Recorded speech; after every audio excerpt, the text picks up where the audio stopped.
नमस्कार भाइयों एवं बहनों। जैसा कि पिछले वीडियो में हमने देखा था, प्रेमानंद जी महाराज कौन थे, कहाँ के रहने वाले थे, उनके माता पिता कौन थे, उनके जीवन के विषय में हमने बात की थी।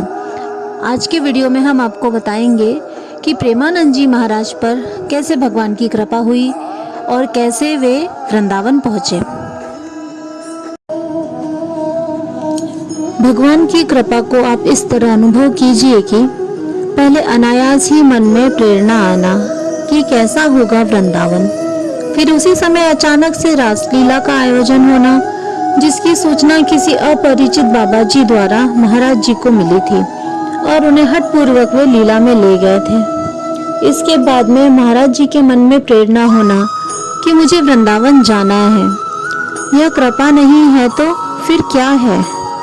चलिए पुनः कथा में प्रवेश करते हैं और आपको बताते हैं कि महाराज जी के जीवन यात्रा में आगे क्या हुआ था। एक माह की लीला का दर्शन करने के बाद महाराज जी फिर से अपने पुराने समय के अनुसार गंगा जी में स्नान कर तुलसी घाट पर बैठकर ध्यान करने लगे और भिक्षा लेकर बैठकर एकांतवास में निकल जाने वाला उनका वही क्रम फिर से शुरू हो गया। लेकिन इस दिनचर्या में एक नई बात जुड़ गई थी, वह यह कि मुझे वृंदावन जाना है, मुझे वृंदावन जाना है। यह क्रम कुछ दिन तक ही चला। ज्यादा दिन नहीं बीते थे कि एक दिन महाराज जी प्रातः काल तुलसी घाट पर ध्यान में बैठे हुए थे कि पास स्थित संकट मोचन हनुमान जी के मंदिर के बाबा युगल किशोर जी प्रसाद लेकर महाराज जी के पास आए और बोले कि लो बाबा, प्रसाद ले लो। अब महाराज जी ठहरे एकांतवासी, उनका किसी से परिचय तो था नहीं और ऐसे किसी अपरिचित से खाने की कोई वस्तु लेना उनको उचित नहीं लगता था। इसलिए वे बोले क्यों ले लो। युगल किशोर जी बोले कि बाबा, अंदर से प्रेरणा हुई है इसीलिए। महाराज जी बोले कि हमें को क्यों प्रेरणा हुई, इतने लोग बैठे हैं यहाँ पर तो किसी को भी दे दो, मुझे ही क्यों दे रहे हो। तब बाबा युगल किशोर जी बोले कि नहीं नहीं बाबा, आपको देने के लिए ही प्रेरणा हुई है। संकट मोचन का प्रसाद है, मना मत कीजिए, ले लीजिए। जब महाराज जी जो उनके व्यवहार से उनको जो प्रतीत हो रहा था कि इनसे कोई खतरा नहीं है, इसमें इनका कोई स्वार्थ नहीं है, इनका भाव निष्काम है, तब महाराज जी ने वह प्रसाद स्वीकार कर लिया। प्रसाद पाया और कमंडल से गंगा जल पी लिया। उसके बाद बाबा युगल किशोर जी बोले, बाबा चलो मेरी कुटिया। महाराज जी बोले नहीं नहीं, यह मेरा नियम है, मैं किसी गृहस्थ के दरवाजे नहीं जाता और ना ही उसके घर में प्रवेश करता हूँ। बस यही खुले आसमान के नीचे रहता हूँ और भजन करता हूँ, जो भिक्षा मिल जाती है वही पा लेता हूँ। तब युगल किशोर जी बोले कि बाबा, मैं गृहस्थ नहीं हूँ, मैं भी बाबा जी ही हूँ। तब स्नेहवश महाराज जी उनकी कुटिया में गए। वहाँ युगल किशोर जी ने अपने हाथ से दाल रोटी बनाकर महाराज जी को खिलाया। इससे महाराज जी के उदर की भूख तो शांत हो गई, लेकिन उस भूख का क्या जो उनके मन में लगी है, जानते हैं ना कौन सी? वृंदावन जाने की।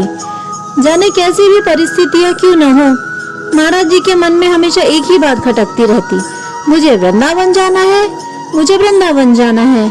मैं वृंदावन कैसे जा पाऊंगा? चूंकि युगल किशोर जी उन्हें भले मानुष प्रतीत हो रहे थे, इसलिए उनसे रहा नहीं गया और वे तुरंत ही कह उठे, क्या आप मुझे वृंदावन पहुंचा सकते हैं? अब यह तो भगवान की ही लीला है मानो। युगल किशोर जी इस प्रश्न के लिए तैयार ही बैठे थे। प्रश्न सुनते ही वे झट से बोले, हाँ बाबा, पहुंचा सकता हूँ, बताइए कब जाना है आपको? महाराज जी बोले, हम तो तैयार ही बैठे हैं, जब आप व्यवस्था करा दो तभी हम चल पड़ेंगे। युगल किशोर जी बोले कि ठीक है महाराज जी, आप कल की तैयारी कर लीजिए, कल ही आपको वृंदावन ले चलूंगा।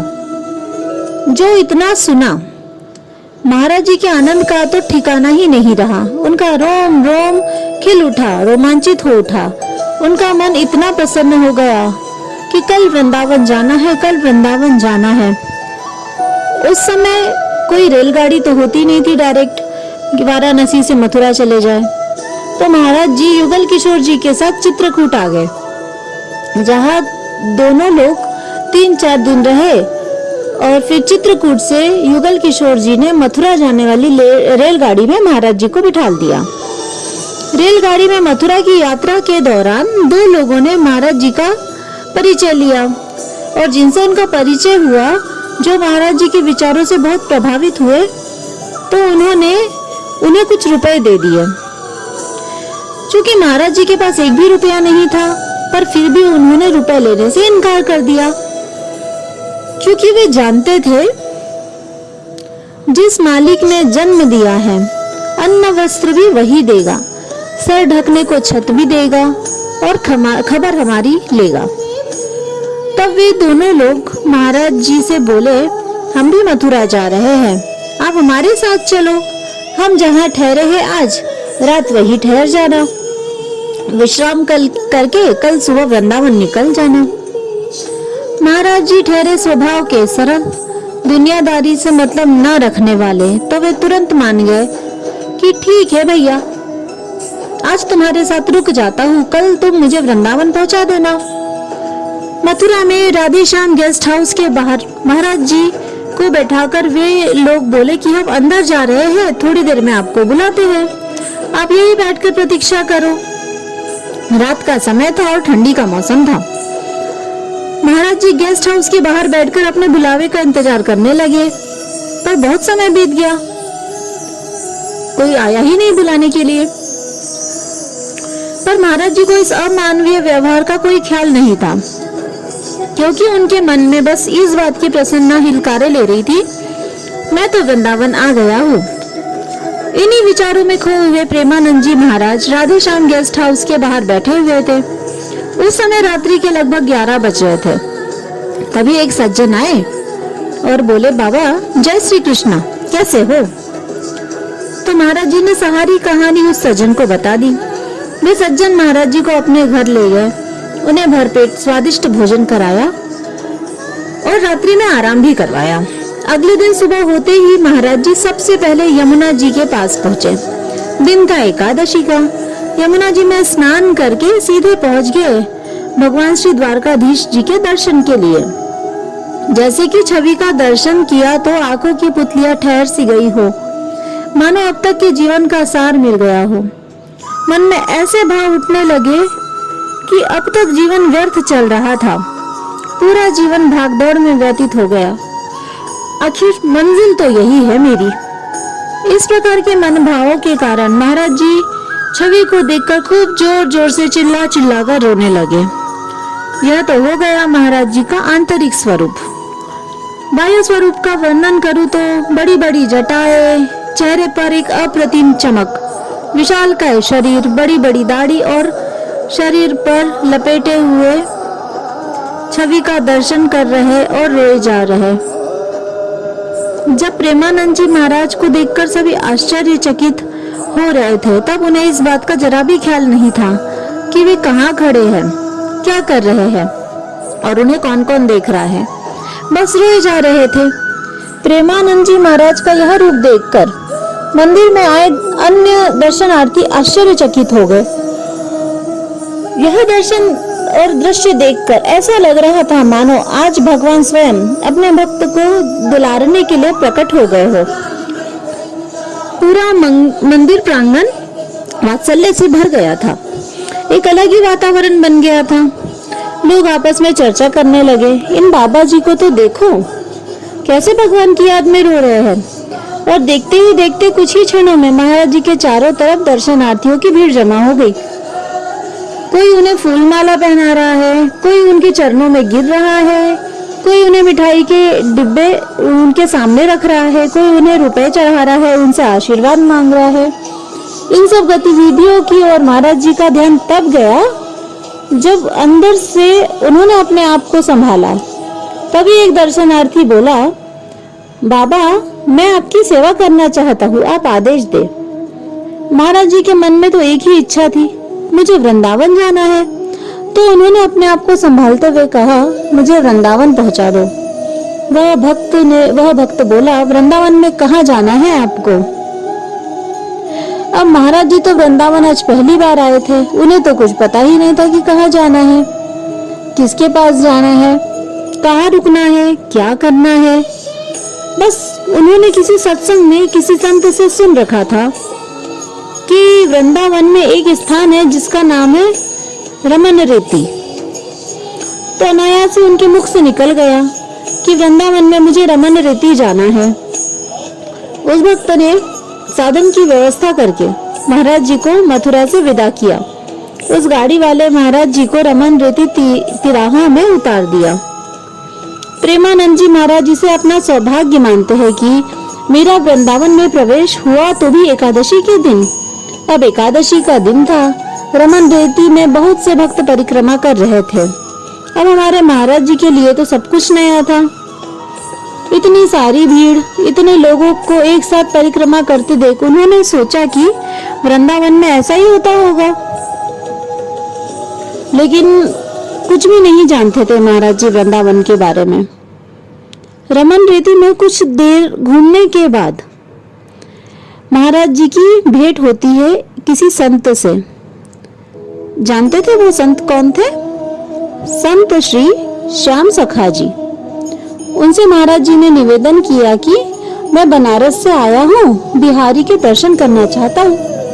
यदि 3-4 दिन रहने की व्यवस्था हो जाती तो बड़ी कृपा होती है आपकी।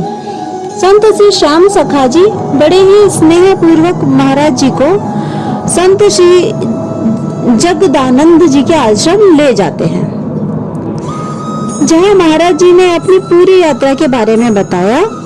श्री जगदानंद जी बड़े ही प्रेमी स्वभाव के व्यक्ति थे एवं संत सेवी महापुरुष है। उनके आश्रम में आज भी प्रतिदिन 50 महात्मा भोजन प्रसादी पाते हैं और आश्रय पाते हैं। तो संत श्री जगदानंद जी के आश्रम में महाराज जी को आश्रय मिल गया। महाराज जी ने वृंदावन वास एवं ब्रजमंडल दर्शन का खूब आनंद लिया। जगदानंद जी और महाराज जी दोनों का आपस में बड़ा स्नेही संबंध हो गया। शुरुआत में ही जैसे मैंने आपको बताया था कि प्रेमानंद जी महाराज एकांतवासी थे। एकांत में वास करना उनका सहज स्वभाव था। इसलिए यहाँ आश्रम की व्यवस्थाएं, भीड़ भाड़, शोर शराबा, भक्तों का आना जाना आदि क्रियाकलापों से उन्हें ऐसा आभास हुआ कि उनका एकांत प्रभावित हो रहा है। इसलिए महाराज जी वापस से बनारस लौट आए। पर मथुरा से बनारस की जो यात्रा थी ना, इस यात्रा के दौरान उन्हें एक अजब सी बेचैनी महसूस हुई। उन्हें लगा कि शायद यात्रा की थकान के कारण हो रहा होगा। कुछ दिन बनारस में रहे वे अपने वही पुराने नियमानुसार गंगा स्नान, तुलसी घाट, भिक्षा और एकांतवास। किंतु वह बेचैनी समाप्त ही नहीं हो रही थी, क्योंकि यह बेचैनी तो श्रीधाम वृंदावन के छूट जाने से हो रही थी। उन्हें तो खत्म कैसे होती जब तक वह वृंदावन वापस न चले जाते। खैर, महाराज जी इस बात को जल्दी ही समझ गए और बिना ही देर किए वे वृंदावन में वही रमन रेती के आश्रम में आ गए। तब जाकर के उन्हें चैन मिला और तब से लेकर आज तक प्रेमानंद जी महाराज, हमारे बाबा जी, संपूर्ण वृंदावन में कई सिद्ध स्थानों पर रहते हुए अपनी लाडली जू की सेवा कर रहे हैं।